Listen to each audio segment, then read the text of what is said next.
बिस्मिल्लाहिर्रहमानिर्रहीम। अस्सलाम वालेकुम नाज़रीन, मैं हूँ फैयाज़ राजा और आप देख रहे हैं आपका अपना यूट्यूब चैनल। दोस्तों, क्या ये कैट रैट गेम है या फिर कोई संजीदा सीरियस नोयत का राब्ता? क्योंकि कल तक वो अली अमीन गंडापुर वफाकी हुकूमत को जिसकी गिरफ्तारी मतलूब थी और GHQ के नुमाइंदे मोहसिन नकवी जिनकी गिरफ्तारी के लिए छापे मरवा रहे थे, आज वही वफाक और इस्टेब्लिशमेंट के नुमाइंदे अली अमीन गंडापुर के दर पर जा पहुंचे और आज कुछ ऐसा हुआ कि अली अमीन गंडापुर की ना सिर्फ क़यादत को मान लिया गया बल्कि उनके साथ वो एक ही सफ में भी बैठ गए। मामला था पख्तूनख्वा ग्रैंड जिरगे का, जिसमें गंडापुर साहब ने PTM की क़यादत से बातचीत का इख्तियार भी मांग लिया है। और इस इवेंट में पीपल्स पार्टी के गवर्नर फैसल करीम कुंडी साहब मौजूद थे, नून लीग के रहनुमा अमीर मकाम भी थे, जबकि ANP, JUI, फे और दीगर अपोजिशन की जो क़यादत थी वो भी मौजूद थी। यहाँ तक कि पाकिस्तान पश्तून तहफ़्फ़ुज़ मूवमेंट की क़यादत भी मौजूद थी। क्या पाकिस्तानी इस्टेब्लिशमेंट को एक बार फिर इमरान खान की याद आई है कि KPK में जो दरपेश मसाइल हैं इस वक्त रियासत पाकिस्तान को, उसका हल सिर्फ इमरान खान के पास है, या फिर सांस लेने के इस वक्फे के दौरान इमरान खान को दोबारा अंगेज किया गया है ताकि आइनी तरमीम का जो मामला है उसको सेफली आगे बढ़ाया जाए और इस दौरान इमरान खान को डील्स की ऑफर्स के ज़रिए मसरूफ़ रखा जाए। इस मामले के ऊपर रोशनी डालेंगे। और आगे बढ़ने से पहले इमरान खान की फैमिली ज़राए के मुताबिक इमरान खान अडयाला जेल के अंदर बाखैरियत हैं। इमरान खान डट कर तमाम तर तकलीफ़ों का, मसाइल का, परेशानियों का सामना कर रहे हैं, लेकिन इसके बावजूद पाकिस्तानी अवाम के लिए उनका एक ही पैगाम है कि किसी किस्म की कोई डील नहीं, आइन, कानून और जमहूरियत के लिए अवाम के साथ खड़ा हूँ और आपने घबराना नहीं है क्योंकि डट के खड़ा है कप्तान। तो जनाब, जमीयत उलमा इस्लाम पुरअमन के तर्जमान का इंतहाई अहम तरीन बयान, जिसके बाद पीपल्स पार्टी की, नून लीग की और पाकिस्तानी इस्टेब्लिशमेंट के नुमाइंदों की दौड़ें लग गईं। जी हाँ, 25 अक्टूबर से पहले आइनी अदालत का क़याम हुकूमत का दर्द-ए-सर है, हमारा नहीं। अच्छा, अब ये एक ऐसा मामला है, अगर 25 अक्टूबर से पहले आइनी तरमीम ये नहीं करवा पाते, काजी फ़ैज़ ईसा साहब को एक्सटेंशन नहीं मिलती, या फिर काजी फ़ैज़ ईसा साहब को आइनी अदालत का सरबराह नहीं बनाया जाता, या फिर आइनी अदालत का जो मामला है वो सिरे से ही खड्डे लाइन लग जाता है, तो ऐसी सूरत हाल के अंदर ये जो चुनतखब हुकूमत का हाइब्रिड निज़ाम है ये गिर जाएगा। ये जो आइंदा चंद दिन है, 2 हफ्ते, पाकिस्तान की सियासत में इसलिए भी अहम है कि जनाब इस दौरान ना सिर्फ इमरान खान को मनाने की, उनके साथ डील करने की, उनको उनसे NRO लेने की कोशिश हो रही है, बल्कि दूसरी जानिब एक सेकंड ऑप्शन के तौर पर पाकिस्तान तहरीक इंसाफ को मुसलसल दबाने, पाकिस्तान तहरीक इंसाफ को दीवार के साथ लगाने और आइंदा आने वाली एक दहाई के अंदर, ये जो दहाई चल रही है इसके अंदर, कल भी मैंने बात की थी कि 2034 तक एक प्लान के तहत पाकिस्तान तहरीक इंसाफ को और इमरान खान को पाकिस्तानी सियासत से आउट करने का प्लान है। इमरान खान के साथ पाकिस्तानी अवाम के साथ साथ पाकिस्तान तहरीक इंसाफ की जो जेलों से बाहर मौजूद क़यादत है उसको चौकन्ना रहना होगा। इस वक्त तक, आज की तारीख तक, इमरान खान ने और पाकिस्तान तहरीक इंसाफ की क़यादत ने भरपूर आसाबी जंग का मुजाहरा किया। अपने तमाम तर पॉलिटिकल कार्ड्स इमरान खान की सरबराही में बड़ी कामयाबी के साथ खेले हैं, लेकिन अब क्योंकि इन दिनों इमरान खान के साथ बराह रास्त राबता नहीं है, अदालत भी मामलात को टाल रही है, जहाँ से फौरी तौर पर पाकिस्तान तहरीक इंसाफ को रिलीफ की उम्मीद थी कि इमरान खान से मुलाकात की इजाज़त दे दी जाएगी, वहाँ से भी अभी तक रिलीफ नहीं मिला। इमरान खान के साथ अभी तक मुलाकात मुमकिन नहीं हो सकी। कुछ बिल वास्ता ज़राए के ज़रिए चीज़ें ज़रूर बाहर आईं। ज़राए ये भी दावा कर रहे हैं कि ये जो हफ़्ता शुरू होने वाला है सोमवार के दिन से, इस दौरान जब SCO कॉन्फ्रेंस की तैयारियां रावलपिंडी, इस्लामाबाद में अरूज पर होंगी, जैसा कि मैंने आपको पहले भी कहा था कि इस्टेब्लिशमेंट के 2 नुमाइंदे, 2 साबिक जर्नैल, जिनमें से एक साहब पाकिस्तान की खुफिया एजेंसी का माजी में अहम तरीन हिस्सा रहे, उनको ये टास्क सौंपा गया है कि वो अडयाला जेल के अंदर इमरान खान से मुलाकात करेंगे, उनको मनाने की कोशिश करेंगे। और वो जो कहते हैं ना कि पैरेलल जो हैं वो साइड बाय साइड काफ़ी सारी चीज़ें चल रही हैं। इस्टेब्लिशमेंट अपने कार्ड्स खेल रही है, लेकिन दूसरी तरफ भी बाकमाल खिलाड़ी हैं इमरान खान, जो अभी तक इस्टेब्लिशमेंट के तमाम तर जो कार्ड्स हैं वो उनके मुकाबले में जो अपने पॉलिटिकल कार्ड्स ला रहे हैं वो ज़्यादा भारी साबित हो रहे हैं। और ये जो आखिरी 15 दिन है, ये जो आसाब की खेल का आखिरी मरहला है, यानी काजी फैज़ ईसा साहब का घर जाना और उसके बाद मामलात का रिवर्स होना, ये बड़ा इंपॉर्टेंट है। तर्जमान JUI का बयान इंपॉर्टेंट, उन्होंने कहा जनाब JUI का हुकूमत से कोई मामला तय नहीं हुआ, 25 अक्टूबर से पहले आईनी अदालत का क़याम हुकूमत का दर्द सर है, हमारा हरगिज़ नहीं। उन्होंने कहा जनाब कि 25 अक्टूबर से पहले ये कहा जा रहा है कि जनाब ये मुसवदा मंजूर किया जाएगा, तो ये हमारा दर्द सर नहीं है। हमारा 90% मुसवदा तैयार हो गया है, जो कि काफ़ी दिनों से 90% ही है। 100% मेरा ख्याल है 25 अक्टूबर तक जाकर ही होगा। उन्होंने कहा कि PTI और पीपल्स पार्टी से उसके बाद हम शेयर करेंगे, और कोई ऐसी आईनी अदालत हम नहीं चाहते जो सुप्रीम कोर्ट ऑफ पाकिस्तान से ऊपर हो, और हमारा कोई मामला तय नहीं हुआ। हुकूमत ने गलत अंदाज़ा लगाया और समझा कि ये मौलवी हैं तो सादगी से मान जाएंगे, ऐसा हरगिज़ नहीं है। हमारा असूली मौक़िफ़ है, आईनी तरमीम ऐसी होनी चाहिए जो सबको कबूल हो। आईनी अदालत पर कोई इत्तफाक नहीं। हाँ, हमारी ये तजवीज़ ज़रूर है कि सुप्रीम कोर्ट के अंदर ही कोई अलहदा बेंच बन जाए जो कि 4 से 5 जजेस पर मुश्तमिल हो, आईनी बेंच हो, और वो भी चीफ जस्टिस के मातहत हो। ये बड़ा इंपॉर्टेंट नुकता है। ये पाकिस्तान तहरीक इंसाफ की तरफ से तजवीज़ आई थी, जमीयत उलमा इस्लाम ने भी इस तजवीज़ को माना और इस तजवीज़ को फिर उन्होंने आगे बढ़ाया, और अब पीपल्स पार्टी और नून लीग इस हवाले से परेशान है। JUI के तर्जमान ने मजीद कहा कि आईनी तरमीम जो है वो 25 करोड़ अवाम के लिए होती है, ना कि किसी एक शख्स के लिए या फिर हुकूमत के लिए। पीपल्स पार्टी और हमें जो मुसवदा दिया गया था हुकूमत की जानिब से वो अलग अलग था, जिस पर जो बिलावल भुट्टो जरदारी साहब हैं वो हो गए थे जनाब परेशान। अच्छा, दूसरी जानिब जनाब मियाँ नवाज शरीफ साहब का क्या कहना है। मियाँ नवाज शरीफ साहब जनाब ये बात कर रहे हैं कि जनाब ऐसी तरमीम होनी चाहिए या पाकिस्तान के अंदर ऐसे मामलात होने चाहिए जनाब के जो किसी फ़र्द वाहिद के लिए ना हो।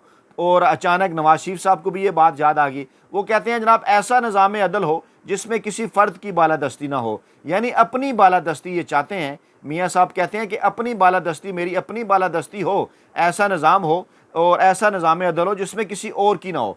क्या मकसद क्या है इनका, क्योंकि उन्हें अच्छी तरह से इस बात का अंदाज़ा है। आज बिलावल भुट्टो जरदारी साहब ने इनसे मुलाकात की है, दोनों ने एक दूसरे की बड़ी तारीफ़ें की हैं। बिलावल भुट्टो जरदारी साहब ने कहा मैं आपके तजर्बे से बड़ा फ़ायदा उठाना चाहता हूँ, आपका बड़ा विजन है। पता नहीं उस विजन की बात कर रहे थे जिस विजन के दौरान उन्होंने उनकी वालदा मोहतरमा की जो है वो तस्वीर जो है वो जाली तस्वीर, जाली नंगी तस्वीर हेलीकॉप्टर्स के ज़रिए फेंकी लोगों से वोट लेने के लिए। और बिलावल भुट्टो जरदारी साहब कहते हैं मैं आपके तजर्बे से फ़ायदा उठाना चाहता हूँ। और दोनों रहनुमा कहते हैं जनाब रफ्तार बड़ी ज़बरदस्त है जनाब मईशत की। कितनी जनाब रफ्तार जो है वो है जनाब 2-2.5% तक पहुँच गई है। वो बड़ी बात है यार। इमरान खान के दौर में 7% थी, जो कि कम होता है ना इस 2.5% से। तो ये बड़े इस रफ्तार से मुतमईन है और कहते हैं जनाब बड़ी ये मुस्बत पेशरफ्त है। और हम कहते हैं किसी एक शख्स को इख्तियार ना दें, यानी सारे इख्तियार आप चुनतखब वज़ीर-ए-आज़म को देना चाह रहे हैं कि जनाब चीफ जस्टिस भी वही लगाए, बाकी सारे काम भी वही करे, और कहते हैं किसी एक के पास ना हो। और कहते हैं कोई ऐसा शख्स ना हो जो मुल्क को स्याह अंधेरों के सुपुर्द कर दे। तो स्याह अंधेरों के सुपुर्द वाकई किसने किया? अभी किसने किया स्याह अंधेरों के सुपुर्द पाकिस्तान को? पाकिस्तान अच्छा खासा चल रहा था इमरान खान के दौरे हुकूमत में, तो वो स्याह अंधेरों के सुपुर्द नवाज शरीफ साहब आपने किया। लंदन प्लान आपने बनाया, इस्टेब्लिशमेंट के साथ मिलकर आपने इमरान खान और पाकिस्तान तहरीक इंसाफ के खिलाफ साजिश की, अदलिया के साथ मिलकर, काजी फैज़ ईसा साहब के साथ मिलकर आपने साजिश की, ब्यूरोक्रेसी के साथ मिलकर आपने साजिश की, दीगर सियासी माफिया के साथ मिलकर आपने साजिश की, और अब आप कह रहे हैं जनाब कि हमने मिलकर इसका मुकाबला किया। तो मियाँ नवाज शरीफ साहब परेशान हैं। आज पाकिस्तान तहरीक इंसाफ का वफ़द भी एक बार फिर मिला है जनाब मौलाना फजल रहमान साहब से, और मिलकर आगे बढ़ने के ऊपर उन्होंने इत्तफाक किया है। अब से थोड़ी देर पहले, इस वक्त जब मैं आपके सामने ये वीडियो कर रहा हूँ, बल्कि इस वक्त भी पीपल्स पार्टी का जो वफ़द है वो जमीयत उलमा इस्लाम के सरबराह मौलाना फजल रहमान साहब के पास जो है वो मौजूद है, और एक बार फिर उनकी मिन्नत तरले कर रहा है कि जनाब किसी न किसी तरीके से 18 तक आप इस मामले को फ़ाइनल करें। बड़ी उनकी ख्वाहिश है कि 25 तारीख से पहले पहले जनाब ये मामला जो है वो ख़त्म हो जाना चाहिए। फवाद चौधरी साहब ने अहम तरीन स्टेटमेंट दी है। उन्होंने कहा कि नवाज शरीफ और बिलावल भुट्टो अगर जमहूरी होते ना तो पाकिस्तान के इस किस्म के मसाइल ही ना होते। नंबर्स इनके पूरे नहीं हैं, 5 सेनेटर्स और 7 MNAs जो है वो कम है। तशद्दुद के ज़रिए, बाकी दीगर मनफी मामलात के ज़रिए नंबर पूरे करना चाहते हैं, लेकिन मौलाना फजल रहमान साहब की मर्ज़ी के बगैर जो है ऐसा होना फ़िलहाल मुश्किल नज़र आ रहा है, और मुमकिन नज़र नहीं आ रहा कि जनाब हुकूमत जो है वो 18 तारीख को भी अपने जो नंबर है वो पूरे कर पाएगी। और कहा यह जा रहा है कि जनाब फजल रहमान साहब ने मुसवदा ना PTI को दिया, ना पीपल्स पार्टी को दिया, ना किसी और को दिया, बल्कि अपने मायरीन को उन्होंने वापस भेज दिया है और कहा है कि इसकी ज़रा अंग्रेज़ी दुरुस्त करें। वाज़ेह लग रहा है कि ये मौलाना फजल रहमान साहब भी टाइम गेन कर रहे हैं, और पाकिस्तान तहरीक इंसाफ के साथ उनका इत्तफाक है कि जनाब इस मामले को 25 से पहले हमने नहीं होने देना जब तक कि कोई बहुत बड़ी चीज़ें या बहुत बड़ी डेवलपमेंट ऑफर ना कर दी जाए मौलाना फजल रहमान साहब को। तब इस एक हफ़्ते के दौरान आप काफ़ी आनिया जानिया जो है वो देखेंगे। उन्होंने जनाब तीनों को ये मुसवदा नहीं दिया बल्कि अपने माहिरीन को भेज दिया कि मज़ीद जनाब इसको आप ठीक करें। और बड़ी मायूसी हुई है बिलावल भुट्टो ज़रदारी साहब को। ज़राए का ये कहना है कि जनाब इस और जो है वो जिस किस्म की सर्द महरी का जो है सर्द मोहरी का इज़हार उनकी जानिब से जो है वो किया जा रहा है, उसने परेशानी में इजाफा कर दिया है बिलावल भुट्टो ज़रदारी साहब के। और उन्होंने कहा कि कोई डेडलाइन हमने इसकी मुकर्रर नहीं की और इसको जो जस्टिस मंसूर अली शाह साहब के खौफ के साथ जिस तरह से मुंसलिक किया जा रहा है ना, हम इसको नहीं मानते। किसी एक शख्स को रोकने के लिए या किसी एक शख्स को लाने के लिए हम किसी किस्म की कोई आइनी तरमीम नहीं करेंगे। हाँ, ये जो जुम्मा आ रहा है ना कल, इसको बड़ा इंपॉर्टेंट करार दिया जा रहा है हुकूमती माहिरीन की जानिब से कि जनाब वो इसके ऊपर कोई बड़ी डेवलपमेंट जुम्मे के दिन जो है वो सामने लाएंगे, इजलास बुला सकते हैं। लेकिन अभी तक की इतलात के मुताबिक कोई चांसेस इस हवाले से नहीं है और मनसूख कर दिए गए हैं दौरे तमाम पार्लियामेंटेरियन के जो बाहर थे, उन्हें पाकिस्तान वापस बुला लिया गया है। इसी एक हफ़्ते के दौरान जो मौजूदा चुनतख़ब हुकूमत है वो जनाब अपनी पूरी गेम डालना चाहती है। अच्छा, वही जो कैट रैट गेम का हिस्सा है ना, कभी आगे कभी पीछे, उसी नुक्ता नज़र के तहत अब इस्लामाबाद हाई कोर्ट ने KP के हाउस जो है वो डी सील करने का हुक्म दिया। यानी कि ये टाइम ज़ाया करने के हरबे, देखिए जनाब ये सील कर दिया, ये जनाब देखिए रिलीफ मिल गया। तो अब उन्हें रिलीफ मिल गया और कहा गया इस्लामाबाद हाई कोर्ट की जानब से, देखिए जनाब ये तो अच्छी बात नहीं है, 2014 में आपने जो पहला नोटिस दिया था वो भी आप पेश नहीं कर सके, तो 10 साल बाद आपको फिर अचानक ये मामला याद आ गया, आप टारगेट कर रहे हैं और मैं आज ही आर्डर पास कर रहा हूँ कि आप इसको डी सील करें। तो जनाब CDA के वकील ने कहा कि लीज़ 2014 में ख़त्म हो चुकी है और लेकिन उसके मुतल्लिक कोई सबूत वो नहीं दे सके। तो जस्टिस आमिर फ़ारूक साहब ने कहा कि नहीं जनाब, हम इसको खोल लेते हैं। आमिर फ़ारूक साहब वहाँ पर फौरी तौर पर फ़ैसले नहीं कर रहे जहाँ पर जो है वो फौरी तौर पर आने चाहिए, इस हवाले से फ़ैसले। अच्छा, KPK के अंदर ग्रैंड जरगा जो हुआ है जनाब, उसमें अली अमीन गंडापुर ने कलदम तंजीम के साथ बातचीत का इख्तियार मांग लिया है और फैसल करीम कुंडी साहब थे, मोहसिन नकवी साहब थे, एमल वली थे, प्रोफेसर इब्राहिम थे, मोहसिन दावड़, मियाँ इफ्तिखार, मोहम्मद अली शाह बादशाह, सिकंदर शेरपाओ, अपोजिशन के दीगर रहनुमा भी थे। उन्होंने कहा जनाब हम मुज़ाकरात के लिए एक दूसरे के साथ बैठने के लिए तैयार हैं और ज़मीन पर बैठने को भी तैयार हैं और अब तक जो कार्रवाई हुई उस पर रियासत की वजह से खामोश रहे, मज़ीद कुछ होगा तो उनसे पूछा जाएगा, ये जनाब वज़ीर आला ने कहा।